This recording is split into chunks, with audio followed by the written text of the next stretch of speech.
When Roman Emperor Nero's beloved wife died in a fit of rage, he couldn't let her go. What he did next would shock even the most jaded Romans and create one of history's most disturbing love stories. Picture this: the most powerful man on earth, standing over the lifeless body of the woman he claimed to adore, knowing his own hand caused her death. Most would live with regret. Nero chose something far more twisted. He decided to bring her back, not through prayer or magic, but through an act so horrific it would haunt Rome for generations. This isn't just about power or madness. This is about a man who refused to accept death itself. And what happened next will challenge everything you think you know about love, obsession, and the lengths we'll go to undo our greatest mistakes. In 62 AD, Nero seemed to have it all. Emperor of Rome, master of the known world, and married to Poppaea Sabina, the most beautiful woman in the empire. She was his obsession, his muse, his everything. He'd divorced his first wife and killed his own mother to clear the path to her heart. But absolute power corrupts absolutely. And Nero's love was tainted by the same violence that defined his reign.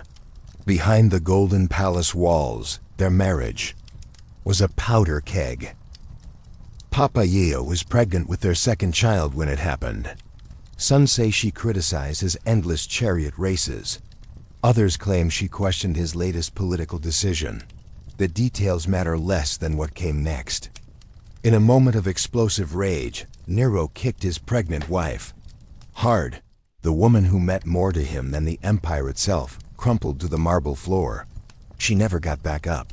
Within hours, both Poppaea and their unborn child were dead.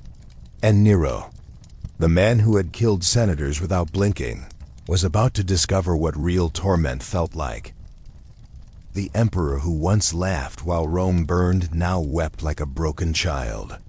Nero's grief wasn't just personal. It became the empire's burden.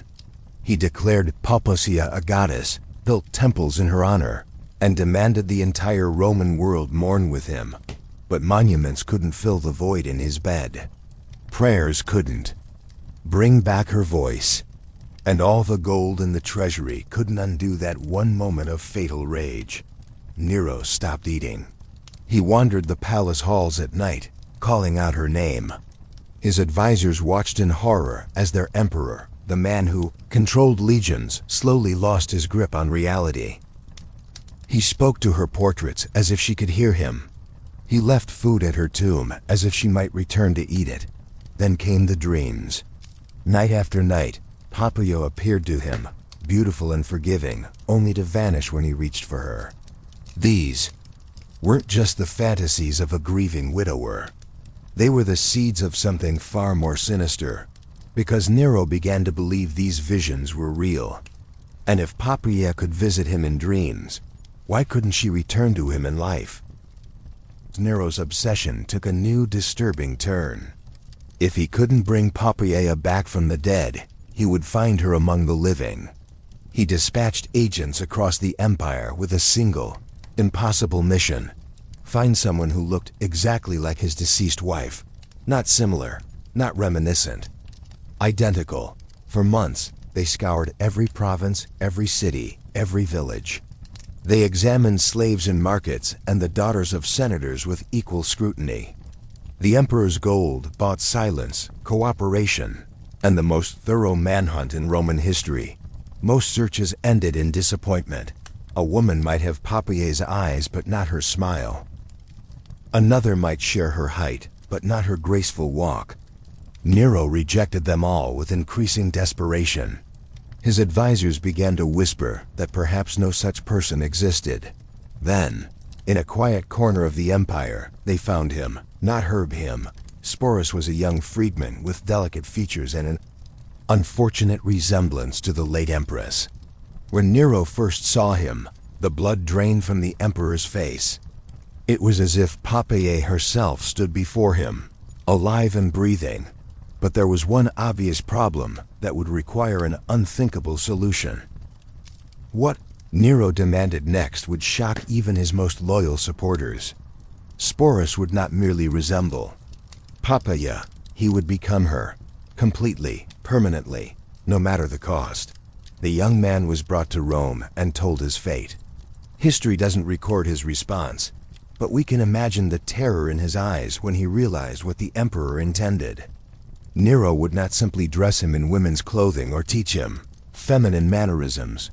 He ordered that Sparus be castrated. The operation was carried out by the imperial physicians with all the ceremony of a religious ritual.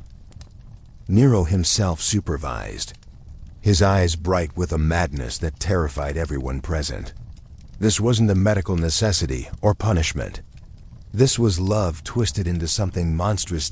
As Sparus recovered from the brutal procedure, Nero had him trained in every aspect of Poppaea's behavior. Her walk, her voice, her laugh, even her way of holding a wine cup. Slaves who had served. The empress were brought in to perfect the illusion. The young man who had once been free was being systematically erased and rebuilt in the image of a dead woman. And when the transformation was complete, Nero intended to do something that would scandalize the entire Roman world. In 67 AD, Emperor Nero married Sparus in a lavish ceremony that grotesquely mirrored his wedding to Poppaea. The young man, now dressed in the empress's own gowns and jewelry, stood beside his captor as Rome watched in stunned silence. Nero had achieved his impossible dream. Poppaea had returned to him, or so he convinced himself. He called Sparus by her name, shared her bed, and paraded him through the streets of Rome, as if nothing had changed. But the illusion came with a terrible price that extended far beyond one young man's suffering. Rome itself began to crumble under the weight of its emperor's madness. While Nero played house with his manufactured wife, rebellions erupted across the empire. The senators who had once feared him now whispered of replacement. The people who had once celebrated him now turned away in disgust. And Sparus, trapped in his role as a living ghost, watched helplessly as the man who had destroyed his life slowly destroyed himself. Within a year, Nero would be dead by his own hand, abandoned by his guards, and hated by his people.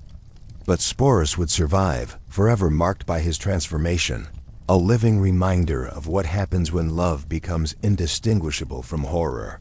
The young man had paid the ultimate price for an emperor's grief, and Rome had paid the price for an emperor's madness. History's darkest stories reveal the most about human nature. Nero's tale forces us to confront uncomfortable questions about love, power, and the thin line between devotion and destruction. We see this pattern repeat throughout history, and if we're honest, in our own lives too. What drives someone to such extremes? Is it love or something far more selfish? These are the questions that make history more than just names and dates. If you're fascinated by the psychological depths of historical figures, subscribe for more untold stories that shaped our world. And tell me in the comments, where do you think obsession ends and love begins?